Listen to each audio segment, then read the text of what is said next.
Thanks for joining me. My name is Dave Miller. I am the Unpleasant Blind Guy.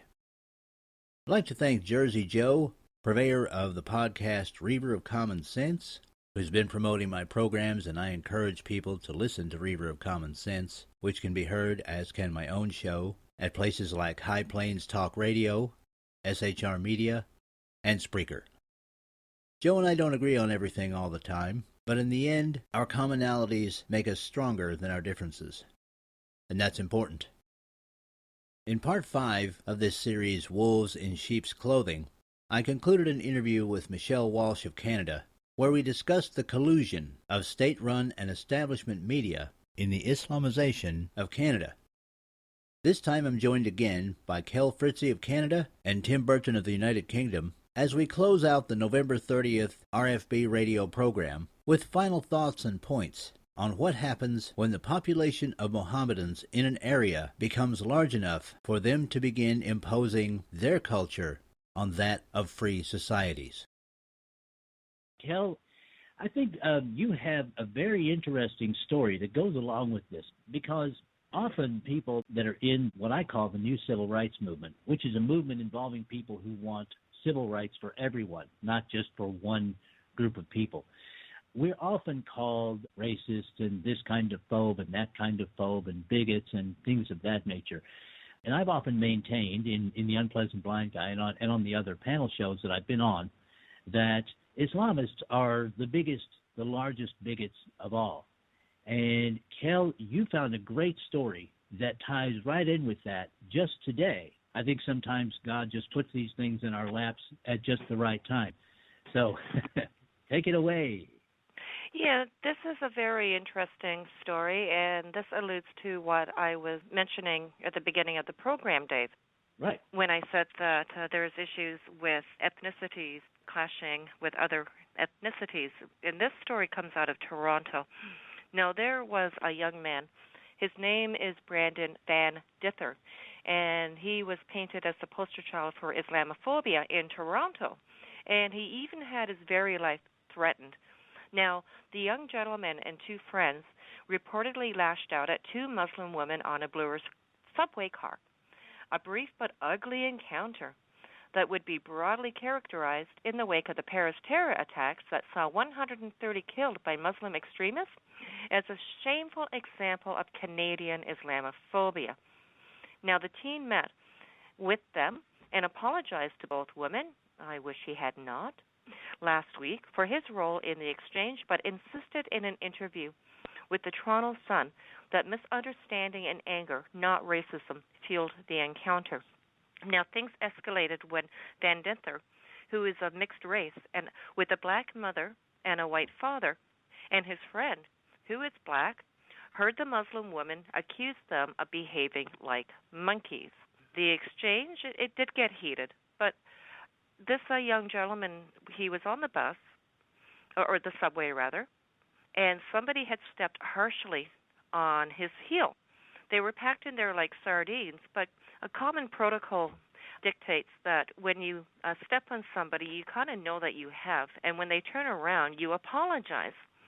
Well, this Muslimah looked at him and said, well, what? And so this is a problem. This is going to be more and more problematic in Canada, I think, and the United States. We're seeing this in the United States, and Michelle alluded as to what is going on in the province of Nova Scotia and what she is seeing federally as well. But we have this clip from this young gentleman, and he explains in his own words exactly what happened. Now, this is very important for people to pay attention to, because when this story initially broke, it was painted as an Islamophobic attack on two hapless Muslim women on the Toronto Transit Commission on the subway. This is further from the truth. And we're going to have Brandon Van Dither explain in his own words exactly what happened. And here we go. So take me through, what happened. Well, I was at Sherburne Station going on to the subway to go back to Kennedy, right? And I got my shoe stepped on, so when I felt someone step on my shoe, I looked back, and then the lady said, "What?" And then pretty much after that, I kind of said, "Your breath stinks," which was really rude of me. And then we got in a confrontation because her other friend was there too, and she, put in, I don't know, she said something too. What did she say? She's like, "Excuse me?" She, was trying to back up her friend, defend her friend. Yeah. And so I pretty much just tried to walk away at first, not trying to start an argument, just trying to just leave it at what I said, just forget what happened. And then all of a sudden, I hear more comments coming, and then my other friend starts sending comments back. What did they say? What comments did you hear towards you? We were playing, there's this speaker we had, and we were playing music, and they were saying we were behaving like monkeys. And so pretty much my friend took offense to that. And he was like, "Excuse me, I have a Canadian citizenship. Don't call me a monkey. I can play music wherever I want." And pretty much... Was monkey supposed to be a derogatory term? Or? He's black, right. So he kind of took it to offense. I see. And so he kind of just told her he's Canadian, he has Canadian citizenship, he has free right of speech and all that stuff, so he pretty much just stated his rights. And then so all the talking kept going, and pretty much my girlfriend just shoved her hand away from her, because she was going like this right in her face and stuff, and my girlfriend kind of had enough of that, so she just took her finger and placed it away and said, "If you guys won't be quiet, then they're not going to be quiet. Just drop it all." Which had to do with, the fact that they were Muslim and... I never made a racist comment. I have Muslim friends myself, and I go to a school full of Muslim people, so I would never make a comment that's just out of the plain rude, just towards one culture for no reason. I had no issue with them except for they stepped on my shoe, and I just felt like they took the wrong way of saying, they just got really angry for nothing. So there wasn't anything to the extent of you're a terrorist, you're going to blow up the train? Not at all. You haven't... in your view, you haven't done anything wrong, right? This is an apology. I'm sorry that me and them had to, go off on the wrong way. That it couldn't have just been solved there, that it could have just, from the beginning, that none of this could have happened. It had just been, "Oh, I'm sorry for stepping on your shoe," or, "Oh, I didn't mean to look back at you like that," if she thought I was looking at her the wrong way. I didn't want this all to transpire over nothing. This all could have just been simply resolved, but now it's all into a big deal. Now it's a big deal. Do you think that they deliberately said that you had said, the things about Muslims and terrorists just to, get sympathy, or? I don't know if they did it for sympathy or did it for attention because all the stuff that's going on, but all I know that it's put me in a position where I can't go back to my school because people think that I'm a racist and that people think that I'm just not a good person and not a trustworthy person. They just think all I'm trying to do is just cause trouble and cause trouble for the TTC, which I'm just trying to just ride the TTC just like everyone else. I'm just trying to get home safe and have no issues.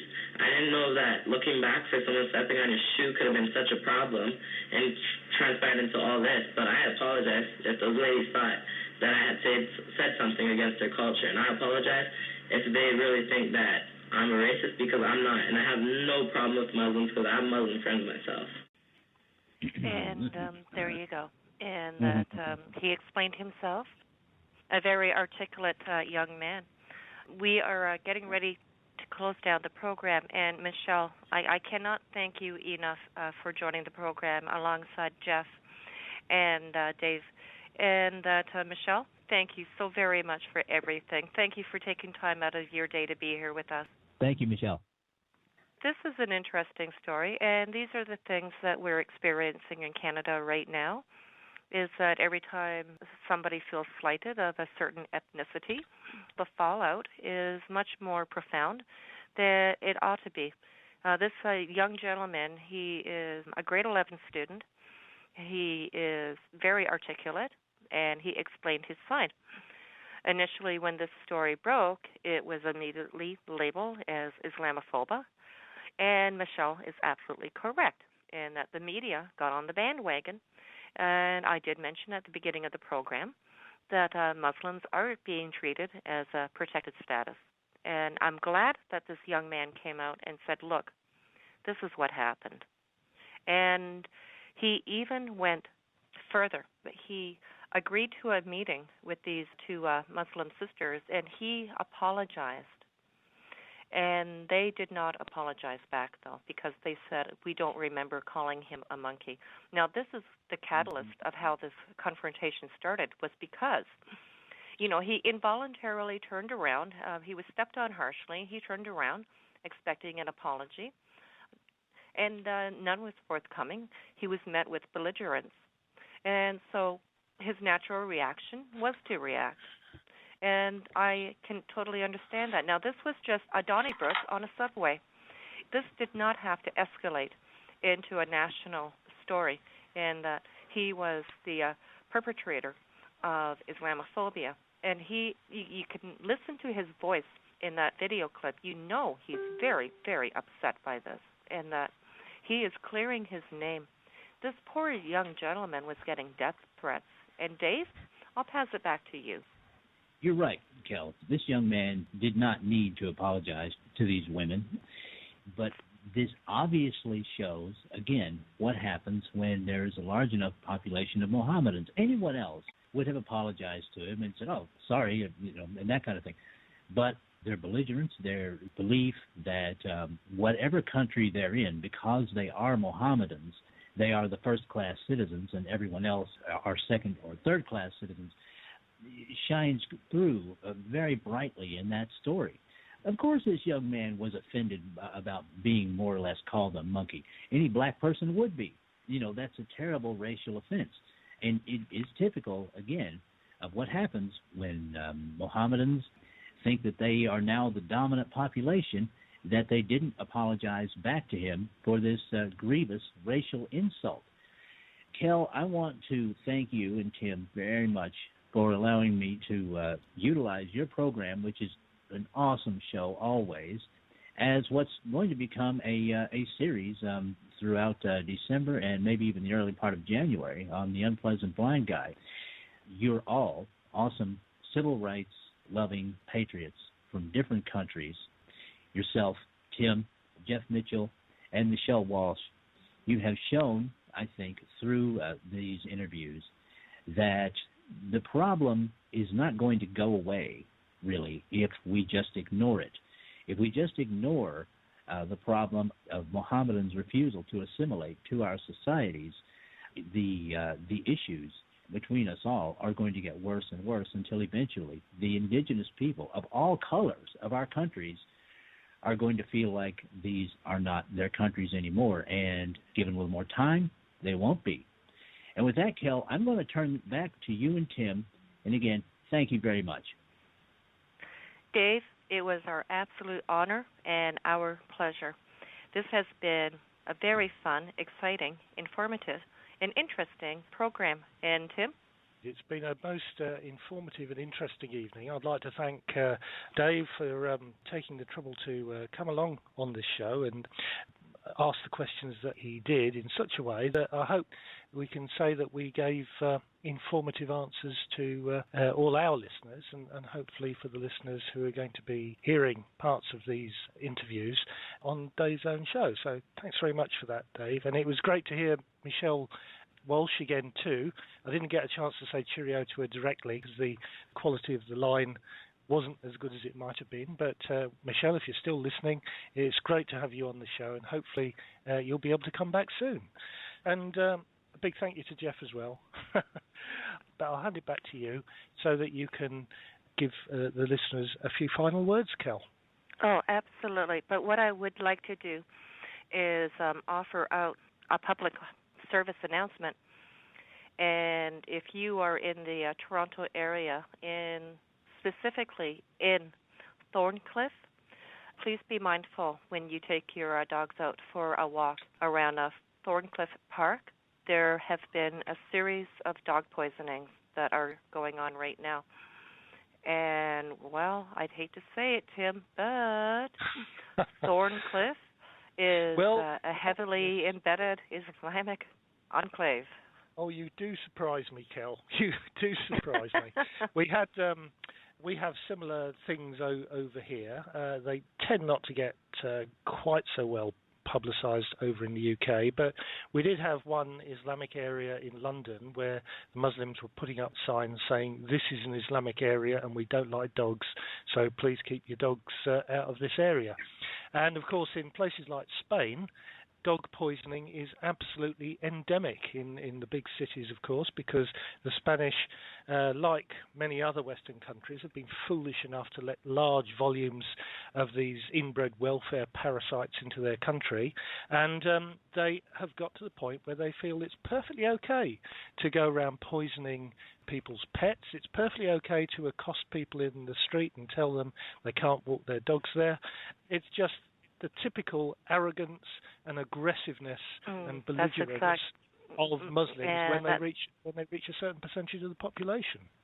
And that is exactly it. And if you are listening from the Toronto area, if you have any information, can you please call 53 Division at 416-808-5300 or Crime Stoppers anonymously at 416-222-8477, because this has got to stop. People can't even take their pets out for a walk. I mean, this is nuts. And I know that Mohammedans do not like dogs, but this is a heavily embedded Islamic enclave, and so just be careful in that area when you take your pets out to that big, huge, otherwise beautiful park. And on that note, we are going to close it out. And Tim, thank you so very much. It was a lot of fun. Do join us all at the Radio Jihad Network as well, and listen to all the shows at SHR Media, Spreaker, and Pundit Press, because they are the best. And on that note, Tim, we are done again. Time flies when you're enjoying yourself. I know it certainly does for me. You have a great night, Tim. You too, Cal, and I'll speak to you again very, very soon. Bye for now. Bye, everybody. Have a wonderful evening, everyone. And remember, it is mass Islamity, and we must stop the insanity. Good night, everyone. So that's it. The series is over. And trust me, it could have included a lot more episodes, because the symptoms of societal breakdown described by Kel Fritzi and Michelle Walsh of Canada and Tim Burton and Jeff Mitchell of the United Kingdom are not isolated. Similar things have happened in every country where Mohammedans have immigrated since Mecca and Medina. And look, guys, I understand that I'm primarily aiming this series at Vermonters, most of whom are progressives. I'm not a progressive, though, as I have said in shows in the past, I understand that the root of rank-and-file progressivism is in good intentions. Having said that, I probably disagree with progressives on about 90% of the issues. So doubtless some of you will just dismiss this series and me because I'm not one of you. Well, I'm asking you to reconsider, because when it comes to the issue of Islam and its cultural effects on free societies, we do have a commonality. I, and yes, most conservatives, regardless of what you've been taught, believe in civil rights for everyone. We believe in freedom of speech. We believe in freedom of religion. We believe in the right of the individual to protect themselves. We believe in the Bill of Rights and the Constitution of the United States of America, and we believe that that should be extended to people of all colors. Vermont, and yes, indeed, the United States of America, belongs to us all. We engage in free debate in the open arena of ideas, and sometimes we adopt each other's ideas. That's the American way. I know as progressives, you have hate for supremacists. Usually you talk about white supremacists when this comes up. But it's based on a belief that no one group of people should have supremacy over others. I've shown in this series that Muslims do not feel the same way, regardless of what they are telling you now, because they're telling you this now so you will not demand that they assimilate to the principles of the United States of America and our Constitution. They're using political correctness and multiculturalism to try and put you to sleep until there are enough of them to begin creating enclaves in the state of Vermont and in other states as they have in the state of Michigan. When that happens, I can guarantee that there will be wife-beating, and that will be ignored by the law. I can guarantee that they will be calling in the practitioners, and they will be performing female genital mutilation. That also will be ignored by the law. I can guarantee that there will be organized child sex slavery, and that will be ignored by the law, and you can check on that by searching for the term Rotherham 1400, where over a period of years the government of the United Kingdom ignored Muslim sexual abuse of children, over 1,400 of them, because government officials did not want to be branded as racists. I can guarantee there will be rape gangs. Ask the women of Sweden, who are now having to dye their hair brown and black to avoid being sexually assaulted by the Muslims that have immigrated to their country. I can guarantee there will be Sharia patrols. You can find video of their activity on YouTube. And I can guarantee there will be domestic animal torture and killing, because this is what happens in the culture of Islam. While on the whole, Christianity grew up, and almost all its practitioners have gladly joined in multicultural societies worldwide, the true culture of Islam never left its barbaric and supremacist roots established in the 7th century. People, I take absolutely no pleasure in doing any of this. I wish things weren't this way, but they are, and it can be proven, and you can find the proof. Yes, you'll have to do a little work searching on the internet, but it's there. My friends of Vermont and in other states in the United States of America, you have a choice. You can do a hard thing now and demand that representatives of a dark age culture join the rest of us in the 21st century, or be non-violently removed from our nations until they learn tolerance for all, or you can go the politically correct route. Cooperate with self-serving politicians and media personalities, and continue to allow into our country people whose culture is no better than the ideology of the Ku Klux Klan. And then watch as all the hard-won social evolution of the United States of America disappears in a sea of barbarity. The choice is yours. That's it for this time. I appreciate each and every one of you. Thank you for listening, and may your God go with you. Goodbye.